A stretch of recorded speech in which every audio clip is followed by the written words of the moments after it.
인류 역사는 발명의 역사라고도 할 수 있습니다.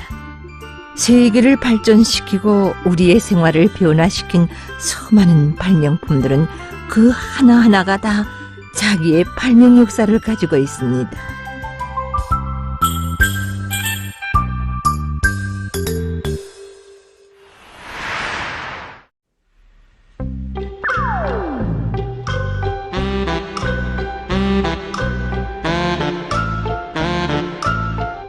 종이는 우리 생활에서 없어서는 안 될 물건입니다. 만약 종이가 없었더라면 동무들은 지금처럼 재미나는 그림책도 볼 수 없고 학습장에 글도 쓸 수 없었을 것입니다. 아참, 제일 중요하기는 우리가 지나간 역사를 알 수 없다는 것입니다. 종이는 인류의 문화 발전에서 기록자의 역할을 수행했습니다. 그럼 이 시간에는 종이의 발명 역사를 보기로 합시다. 종이는 2000여 년의 발명 역사를 가지고 있습니다. 인류 역사에 비해 볼 때 종이의 발명 역사가 참 짧다고 생각되지 않습니까? 예, 그러나 사람들은 종이가 나오기 퍽 오래전부터 글자를 기록할 수 있는 것들을 찾기 위해 무척 노력했답니다. 수만여 년 전 옛사람들은 바위에 그림을 그리거나 글을 썼습니다. 자, 내가 그린 그림이 어때? 그거 정말 신통한데? 자네 재간이 이만저만이 아니구만. 예, 이렇게 사람들은 넓적한 돌이나 참대쪽과 같은 나무, 천에다 글자를 썼습니다. 제일 오래 이용한 것이 파피루스였습니다.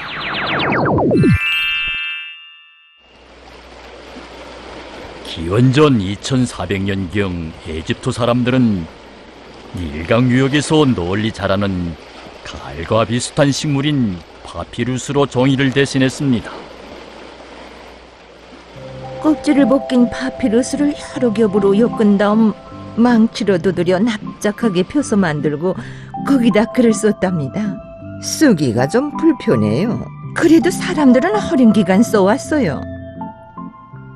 종이를 영어로 페이퍼라고 하는데 이것도 이 식물의 이름인 파피루스에서 유래된 것이라고 합니다.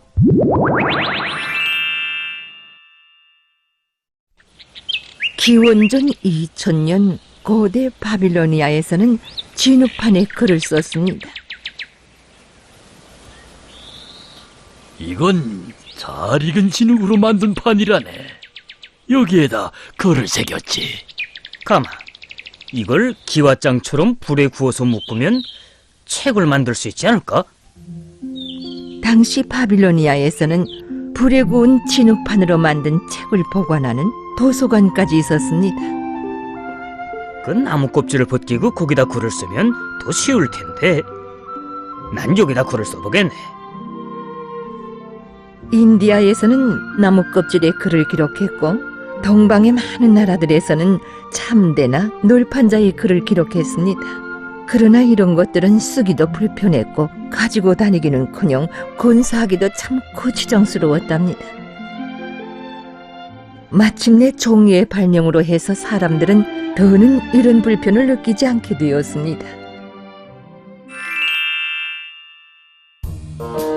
우리나라에서는 고조선 시기부터 자체의 특이한 방법으로 질 좋은 조선종이를 발명했습니다. 이 종이 생산 기술은 그 후 끊임없이 발전했으며 고려 시기에 이르러서는 세계의 최고 수준에 있었습니다. 5세기경에 고구려에서 만들어진 종이 유물이 대성산성에서 발굴되었는데 글쎄 1500여 년이나 지났는데도 글자가 지어지지 않았다고 합니다. 세상 사람들이 과연 조선종이가 어뜸이라고도 할 만합니다. 이건 우리가 만든 종이야. 비단처럼 희기도 하고 질기고 글도 잘 써져. 많은 나라에서는 아직도 잘 참대나 놀판자의 글을 기록한대. 저길 봐. 다른 나라에서도 종이를 가지러 왔어. 예, 이렇게 우리나라에서 만든 종이는 고려종이라는 이름으로 다른 나라들에까지 그 소문이 자자하여 많은 나라들에서 가져다 썼으며 보물처럼 여겼습니다. 기원전 300년경 소남아시아 지방에서 양가죽을 부드럽게 이겨 만든 양피지를 발명했습니다. 종이 한 정을 만드는데 한 마리의 양가죽이 들었다고 합니다. 유럽에서는 이 양피지를 중세까지 사용했는데 그 값이 퍽 비쌌다고 합니다. 이리온, 종이를 만들자꾸나. 어이쿠, 이젠 끝장이구나. 양가죽을 들고 만든다니 너무해. 엄마, 양가죽으로 만든 양피지는 파피루스로 만든 종이보다 오래 보존할 수 있대요. 그래도 우린 너무 비싸서 쓸모없들을 못 낸단다.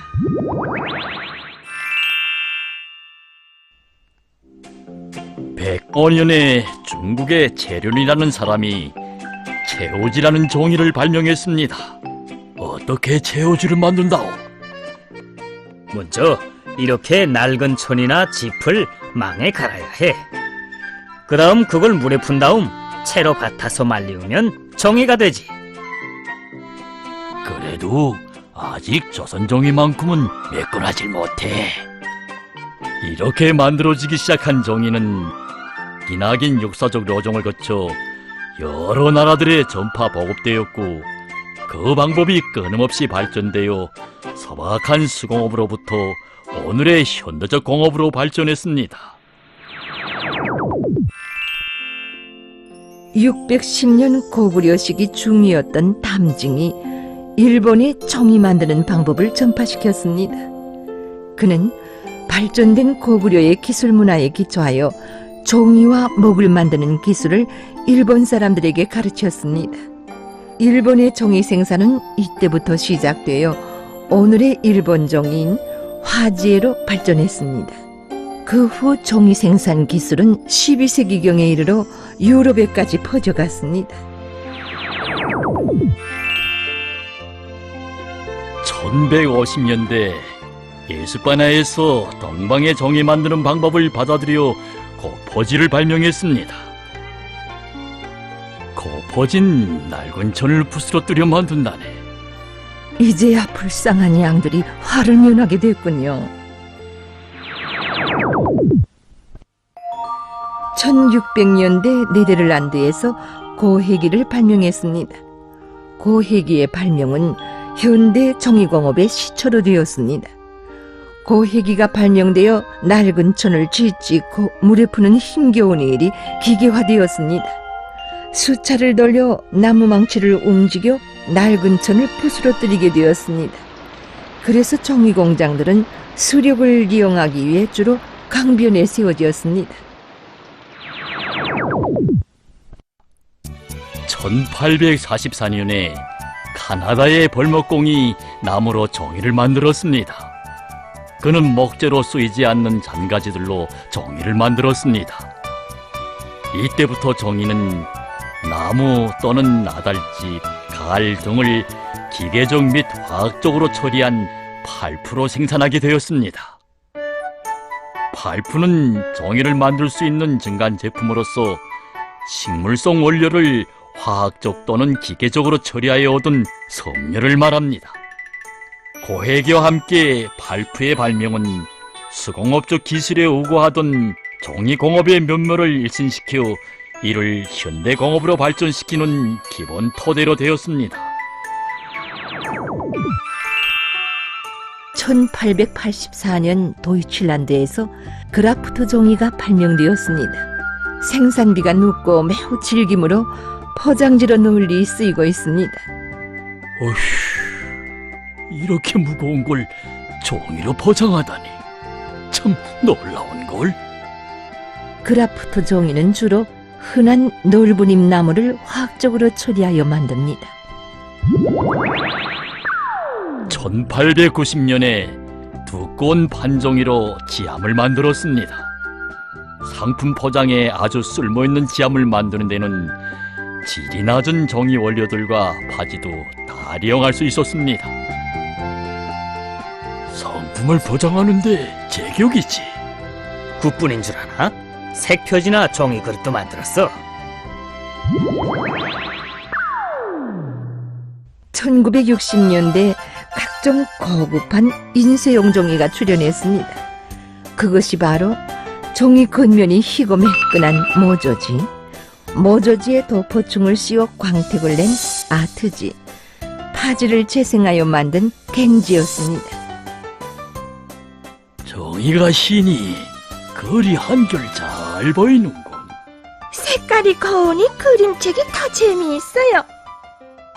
밟진 못해도 외군에서 신문을 찍었지. 1970년대엔 파지를 회수하여 재생한 갱지가 종이 생산의 절반이나 차지했다오. 그럼 많은 목재가 절약되었겠군요. 물론이지요. 한 톤의 파지는 17그루의 나무를 절약한다고 합니다.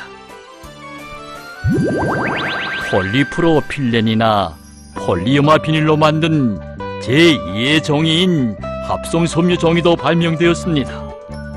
다른 종이에 비해 표면이 거칠어서 인쇄 효과가 그리 좋지 않았습니다.